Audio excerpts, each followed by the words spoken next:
Hello बच्चों, मैं पढ़ा रहा हूँ हिंदी रचनाएं जो आपको UPPCS, UPSI, SSC GD, UP constable, UP triple SC, लगभग इन सभी पेपर्स में आएंगी। देखिए, मैं जो शुरू कर रहा हूँ रचनाएं वो शुरू से कर रहा हूँ, बिल्कुल धीरे धीरे। हम Uttar Pradesh police sub inspector के हिसाब से और उत्तर प्रदेश पुलिस कांस्टेबल के हिसाब से चल रहे हैं।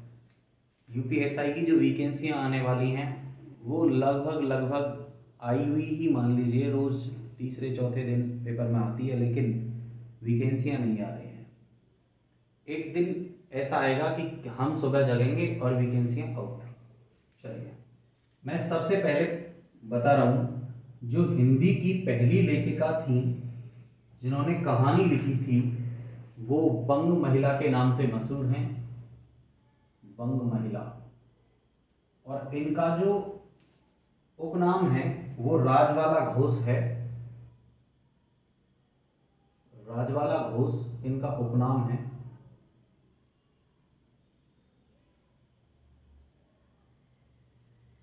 राजवाला घोष इनका उपनाम है। इन्होंने कहानी जो लिखी थी वो लिखी थी दुलाई वाली। जो इनकी कहानी थी वो दुलाई वाली थी, और इस कहानी को ये हिंदी की सबसे पहली कहानी है दुलाई वाली। इसके बाद दो कहानियां लिखी प्रेम लल्लू लाल जी ने। पहली थी बेताल पच्चीसी,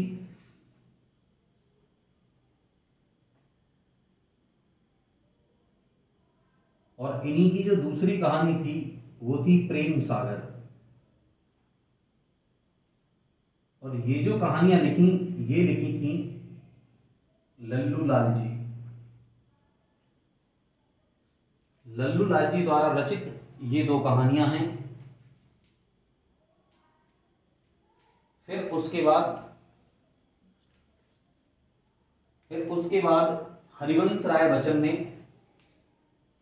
एक रचना लिखी, क्या भूलूं क्या याद करूं, क्या भूलूं क्या याद करूं। और ये जो रचना है क्या भूलूं क्या याद करूं,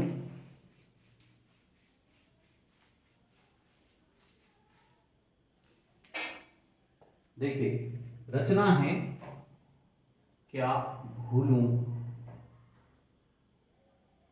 क्या याद करूं। अब बात ये आती है कि ये इतनी इंपॉर्टेंट क्यों है। ये इसलिए इंपॉर्टेंट है क्योंकि हिंदी साहित्य की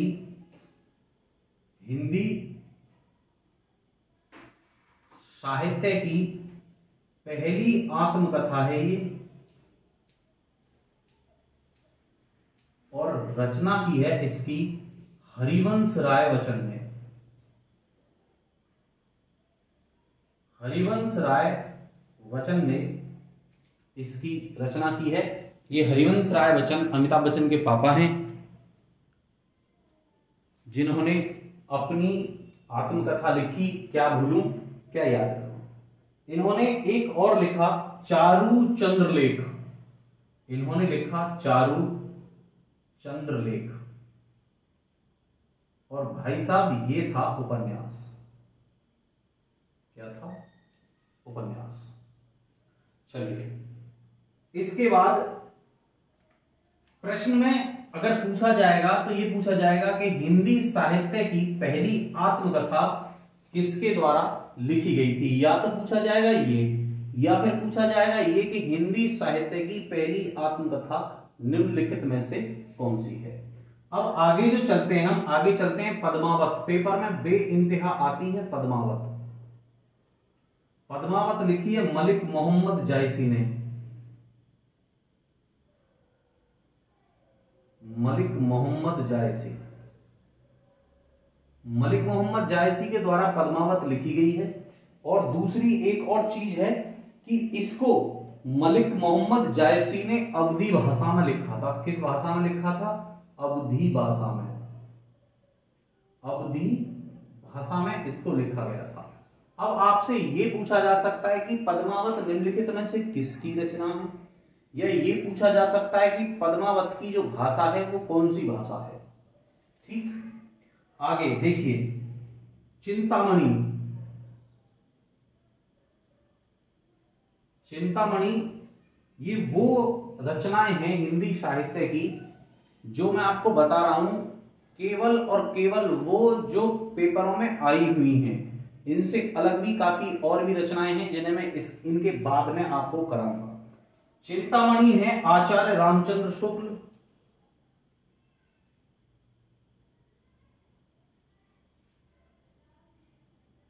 आचार्य रामचंद्र शुक्ल। और ये जो चिंतामणि है ये निबंध है, ये एक निबंध है। देखिए कभी कभी ऐसा भी पूछ लेता है कि लिखने के बाद पूछ ले कि भाई चिंतामणि निम्नलिखित में से किस प्रकार की विधा है, निबंध है, उपन्यास है, नाटक है, रचना है, क्या है। वो आपसे इन चीजों को भी पूछ सकता है, या ये पूछ सकता है कि निम्नलिखित में से आचार्य रामचंद्र शुक्ल द्वारा रचित रचना कौन सी है, या फिर आपसे ये पूछ सकता है कि निम्नलिखित में से किसकी रचना है, कौन सी, चिंतामणि। चलिए चंद्रगुप्त आ जाता है। अब पेपर में बहुत आती है चंद्रगुप्त। चंद्रगुप्त को लिखा है जयशंकर प्रसाद ने। और चंद्रगुप्त एक नाटक है। क्या है? एक नाटक है। किस प्रकार की विधा है? नाटक की। एक और रचना आती है अंधेर नगरी। अंधेर नगरी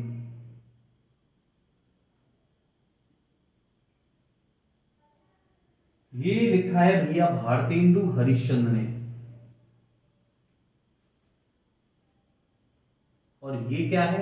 ये भी एक नाटक है।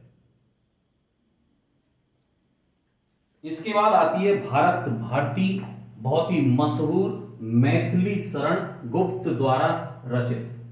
ये आई आपकी भारत भारती, जिसे मैथिली शरण गुप्त ने लिखा है।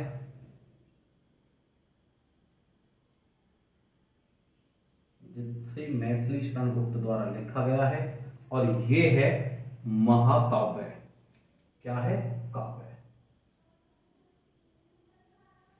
ठीक, इसके बाद आती है कृष्ण गीतावली, जिसे तुलसीदास द्वारा रचित किया गया है, यानी कि कृष्ण गीतावली।